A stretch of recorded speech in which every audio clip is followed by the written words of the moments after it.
2024 లేదా 25లో డిగ్రీ లేదా బీటెక్ చదివారా? సాఫ్ట్‌వేర్ జాబ్ కోసం ఎదురు చూస్తున్నారా? అయితే కోడ్‌జ్ఞాన్ 100 డేస్ కోర్సులో చేరండి. జాబ్ సాధించండి. సో మీ ఎక్స్‌పీరియన్స్ ఏంటి మా? అంటే ట్రైనింగ్ పీరియడ్‌లో ఏమేమి నేర్పించారు? దేని మీద నువ్వు ఎక్కువ ఫోకస్ చేసావు? 17 ఎల్‌పీఏ వరకు రావడానికి మెయిన్ రీజన్స్ ఏంటి? సో నేను ఇక్కడ పైథాన్ ఫుల్ స్టాక్ కోర్స్‌లో జాయిన్ అయ్యాను. ఫస్ట్ 45 డేస్ మాత్రం it's purely on Python basics starting నుంచి. Like even if you know nothing you can know everything ఇక్కడికొస్తే. సో అక్కడి నుంచి బేసిక్స్ అన్నీ నేర్చుకుంటా సో 45 ఒక 1 మంత్ అయినాక వేరే కోర్సెస్ స్టార్ట్ చేశారు which is HTML, CSS and all. దాని తర్వాత ఫ్లాస్క్ స్టార్ట్ చేశారు. సో అట్లా ఫుల్ స్టాక్ కోర్స్ 3 మంత్స్ అయింది. అండ్ దెన్ నేను ఇంటర్న్షిప్ చేయడానికి వెళ్ళాను. ఫస్ట్ ఫుల్ టైం కాదు, ఓన్లీ ఇంటర్న్షిప్. సో అక్కడ స్టైఫండ్ వాస్ 25,000.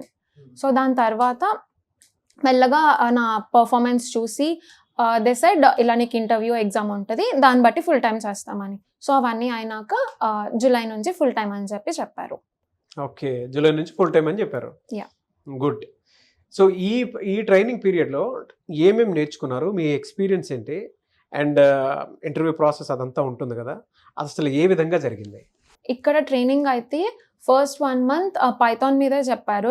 స్టార్టింగ్ నుంచి నాకు కొంచెం పైథాన్ తెలుసు ఇంతకు ముందు, but then real world problems ఇవన్నీ చేయడానికి కొంచెం భయపడేదాన్ని, ఎక్కువ సొల్యూషన్ చూస్తా చేయడం. బట్ ఇక్కడికి వచ్చినాక పూజా మ్యామ్ అంతా మంచిగా చేపించారు. And then real world problems అన్నీ చేస్తా మోర్ ఆఫ్ ప్రాక్టీస్ బట్టి వచ్చింది. అండ్ దెన్ HTML, CSS కూడా అంతే.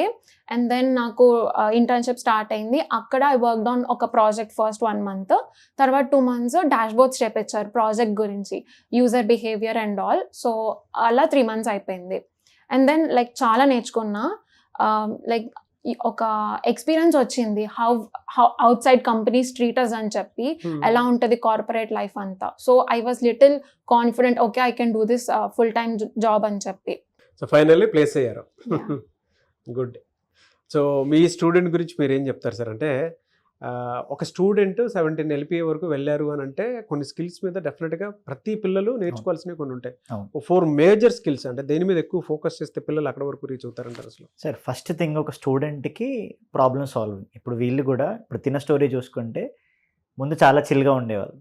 తర్వాత ఎప్పుడైతే పైథాన్ నేర్చుకోవడం స్టార్ట్ అయింది, ఇప్పుడు తన అన్న పాయింట్లో రియల్ వరల్డ్ ఎగ్జాంపుల్స్. పైథాన్ అందరికి ఈజీగానే ఉంటుంది, అందరం వచ్చేసింది అనుకుంటాం, కానీ అది రియల్ వరల్డ్ ఎలా లింక్ చేయాలి, అసలు ఆ ప్రాబ్లమ్ సాల్వింగ్ అప్రోచ్ మనం ట్రైన్ చేస్తాం మెయిన్గా. అది 4 lakhs 5 lakhs అయినా సేమ్ హై ప్యాకేజ్ ఉన్నా కూడా ఆ సినారియో బేస్డ్ లెర్నింగ్ అలవాటు అవుతుంది స్టూడెంట్కి. అది మెయిన్గా తినకు హెల్ప్ అయింది. అది first skill set. Second thing practice. ఆ నేర్చుకున్న దాన్ని ఎలా ప్రాక్టీస్ చేస్తాం మనం, కోర్స్ నేర్చుకునే పీరియడ్లో ఎలా ప్రాక్టీస్ చేస్తాము.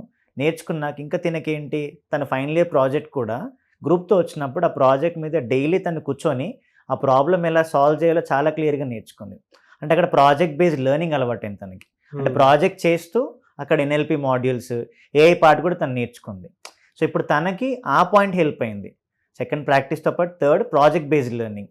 ప్రాజెక్ట్ అంటే ఏదో కొనుక్కున్నాం చేసామని కాకుండా వీళ్ళు ఇక్కడికి వచ్చి ఆ ప్రాజెక్ట్కి ఏం స్కిల్ సెట్ కావాలి, రివ్యూ బై రివ్యూకి వాళ్ళు ఇంప్రూవ్మెంట్ నేర్చుకుంటూ అది సబ్మిట్ చేయగలిగారు. అప్పుడు ఏమవుతుంది, రెజ్యూమేలో ప్రాబ్లమ్ మనం మాట్లాడగలుగుతాం. అది తనకు మెయిన్గా హెల్ప్ అయింది. Fourth thing interviews. ఇవి కరెక్ట్గా ఉన్నప్పుడు ఆ ఇంటర్వ్యూ క్రాక్ చేయడానికి కాన్ఫిడెన్స్ వస్తుంది కదా. సో ఆ పాయింట్ తినకు హెల్ప్ అయింది. రిజల్ట్ మనమే చూసాము ఇప్పుడు. సో ఈ 4 స్కిల్స్ నేర్చుకుంటే స్టూడెంట్ ఈజీగా ప్లేస్ అవుతాడు. ఓకే. ఇప్పుడు కొత్తగా వచ్చేటువంటి స్టూడెంట్స్కి అంటే చాలా యాంగ్జియస్లో ఉన్నారు. కొంతమంది ఏంటంటే ఆ తర్వాతే చూసుకుందాం అన్నంత నెగ్లిజెన్సీలో ఉన్నటువంటి స్టూడెంట్స్ కూడా ఉన్నారు. వాళ్ళకి మీరేం చెప్తారమ్మా? సాకేత్ సార్ చెప్పినట్టు I was very chill student. కాలేజ్కి వెళ్ళామా వచ్చామా, నథింగ్, జస్ట్ కాలేజ్లో ప్రాజెక్ట్స్ చేసామా అంతే. బట్ దెన్ మాకు ప్రాజెక్ట్ వచ్చింది 4-1లో. ఎలా వీ హ్యావ్ సమ్ నాలెడ్జ్, కానీ అది ఎలా ఇంప్లిమెంట్ చేయాలి, ఈ లైబ్రరీస్ వాడాలని అంత ఇన్డెప్త్గా తెలియదు. సో అప్పుడు కోడ్‌జ్ఞాన్కి వచ్చాం ప్రాజెక్ట్ కోసం. సాకేత్ సార్, సందీప్ సార్ చాలా హెల్ప్ చేశారు. ఓకే. అక్కడ నుంచి స్టార్ట్ అయింది నేర్చుకోవడం ఎవ్రీథింగ్. మాకు 3 రివ్యూస్ ఉన్నాయి. సో ఎవ్రీ రివ్యూ కూర్చునే వాళ్ళము, అంతా నేర్పించేవాళ్ళు. So everything went well. And మాకు S గ్రేడ్ వచ్చింది ఆ ప్రాజెక్ట్లో. విచ్ ఇస్ 10 points అన్నమాట. సో అలా నేర్చుకున్నాను. అక్కడి నుంచి స్టార్ట్ అయింది ఎవ్రీథింగ్. కొత్తగా వచ్చేటువంటి స్టూడెంట్స్కి కోడ్‌జ్ఞాన్ గురించి ఒక మాటలో చెప్పమంటే ఏం చెప్తారు? జాయిన్ అవ్వమని చెప్తారా? బయట ఇన్స్టిట్యూట్స్ గురించి వెతుకుతూ ఉంటారు. కోడ్‌జ్ఞాన్ is just fantabulous because everyone here takes care very well. Their own kids లాగా చూసుకుంటారు బేసిక్గా. లైక్ ఎవ్రీథింగ్ మీకు ఏం రాకపోయినా చెప్తారు. స్పూన్ ఫీడింగ్ అనుకోవచ్చు ఇంకా బేసిక్గా. అలా అని ఎవ్రీథింగ్ కాదు, యూ హ్యావ్ టు లెర్న్. మీ నుంచి ఉంటే వీళ్ళ నుంచి కూడా ఉంటుంది. మీ ట్రైనర్ గురించి ఏం చెప్తారు? Saketh sir is very very kind hearted person. ఏం అడిగినా చెప్తారు, అస్సలు విసుగ్గోరు. అండ్ దెన్ ఎన్నిసార్లు అడిగినా నేను కాల్ చేస్తే అస్సలు లైక్ హిల్ లిఫ్ట్, ఒకవేళ లిఫ్ట్ చేయకపోయినా కూడా నేను మీటింగ్లో ఉన్నా మళ్ళీ కాల్ చేస్తా అని చెప్తారు. ఎన్ని డౌట్స్ అడిగినా చెప్పేవాళ్ళు. అస్సలు like he never hesitate to tell students anything. Good. And also Pooja ma'am మాకు పైథాన్ చెప్పారు. దానికన్నా ముందు ఇక్కడ జావా నేర్చుకున్నా. బాబు సార్ చెప్పారు, 2 times నేర్చుకున్నాను. బాబు సార్ కూడా చాలా ఫ్రెండ్లీ, అన్నీ చెప్పేవాళ్ళు. అండ్ ఇంకొక అడ్వాంటేజ్ ఏంటంటే they explain clearly in your own mother language like Telugu. So which is like very useful. ఎందుకంటే అంత ఇంగ్లీష్లో చెప్తే కొంతమందికి అర్థం కాకపోవచ్చు, but Telugu is like every one knows ఇక్కడ. So definitely that help so many people. నాకైతే చాలా హెల్ప్ అయింది. ఎంత ఇంగ్లీష్లో నేర్చుకున్నా తెలుగులో నేర్చుకుంటే that's different kind of satisfaction. So Babu sir చాలా మంచిగా చెప్పేవాళ్ళు. పూజా మ్యామ్ కూడా చాలా బాగా చెప్పారు. అండ్ దెన్ సందీప్ సార్ చాలా హెల్ప్ చేశారు మా ప్రాజెక్ట్కి.